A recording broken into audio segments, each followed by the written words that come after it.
Mamie, 21 mars 2018, ce jour où tout a basculé. Cette foutue maladie dont tu as tant battu. Elle t'a donné tellement de fil à retordre et qui a réussi malheureusement à avoir le dernier mot sur toi.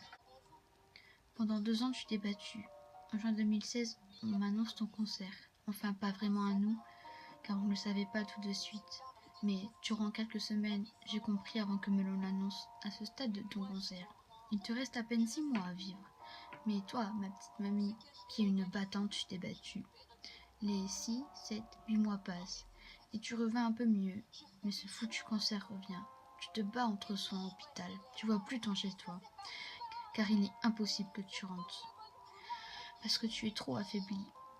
Mais tu arrives à rentrer chez toi le 23 décembre 2017. Heureusement, enfin, si je peux dire, le 27 septembre, Brin était chez toi, et tu tombes dans ses bras. Tu retournes à l'hôpital alors que tu en sortais. Puis les mois à l'hôpital se multiplient, s'arrêtent pas. D'ailleurs, le 27 décembre, c'était la dernière fois que tu voyais ta maison, où il y eut tant de souvenirs. Puis le 10 mars, 2 heures avant que j'aille à l'anniversaire d'une copine, maman reçoit un appel. On apprend que tu as fait une occlusion intestinale. Et j'y vais. Et je fais semblant de rien. Puis le 11 mars passe mon anniversaire. Puis le 17 mars, celui de ton beau garçon, mon père. Mais le jour de mes examens, j'apprends que là, ça va plus du tout. C'est le 20 mars. Ma mère me demande « Tu veux dire au revoir à mamie ?» Et là, j'ai pas eu le temps de répondre. Mon père a dit, vu l'état de ma mamie, mon père voulait pas. Et je lui en veux pas parce que ça m'a peut-être évité d'être choquée et de garder cette mauvaise image en tête. Puis le lendemain, je vais en cours. C'était un mercredi, semblant de rien, avec le sourire, rire forcé bien sûr, on se doute de rien. À 12h30, je rentre chez moi. Personne chez moi, sauf ma sœur, qui elle le savait déjà, mais m'a rien dit. Puis 13h30, toute ma famille arrive, et là ma mère me dit cette phrase dont je ne pourrai jamais oublier. Mamie est partie. Je pleure comme une petite fille venant d'apprendre le décès de sa mamie. Je sais pas vraiment ce que j'ai eu, mais mes parents, enfin ma famille, mangent et se préparent à partir chez toi pour ranger avant que ton corps sans vie arrive. Et là, je décide d'aller avec eux. Pourquoi je réagis comme ça? Je sais pas. J'ai séché mes larmes et je suis partie avec eux. Est-ce que je m'étais bien rendu compte? Je pense pas. Le soir, pourtant, on mangeait mon plat préféré. Aucun appétit. Et j'ai regardé le ciel d'un seul coup.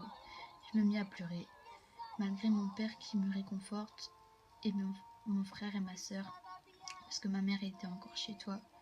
J'ai pas été en cours pendant 2 semaines, parce que c'était impossible pour moi d'y aller alors que je n'étais pas bien. Mes copines sont venues me voir 2 fois avant d'aller en cours, et juste de les voir, même pas 5 minutes, ça me faisait du bien au moral.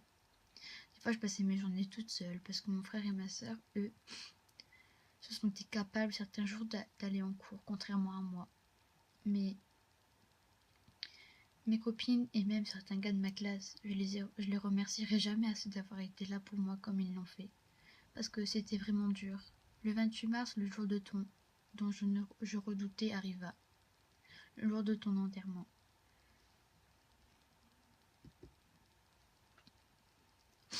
Je vais pas raconter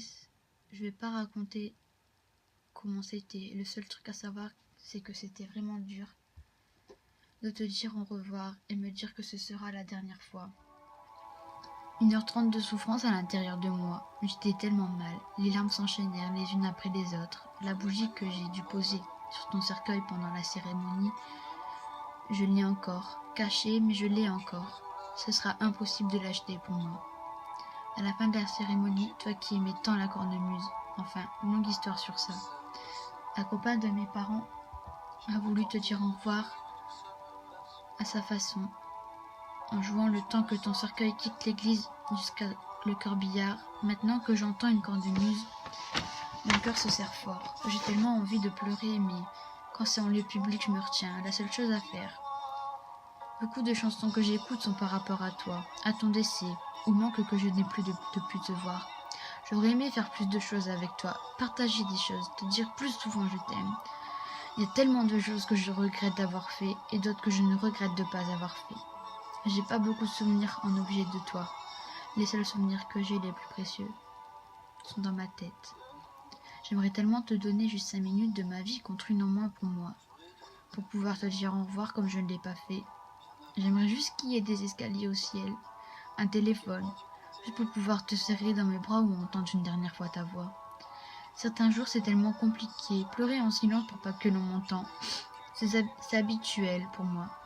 Maintenant, attendre que mes larmes ne soient plus rouges pour pouvoir descendre et faire genre que je vais bien. Mais depuis ce 21 mars, non, je vais pas bien. Je souffre de ton décès, mais sans que personne le sait. N'oubliez pas de faire attention aux personnes chères à votre cœur et profitez d'eux parce que plus tard, il sera trop tard. Je t'aime tellement, tu me manques, tellement fort ma mamie. Bisous volants et à jamais.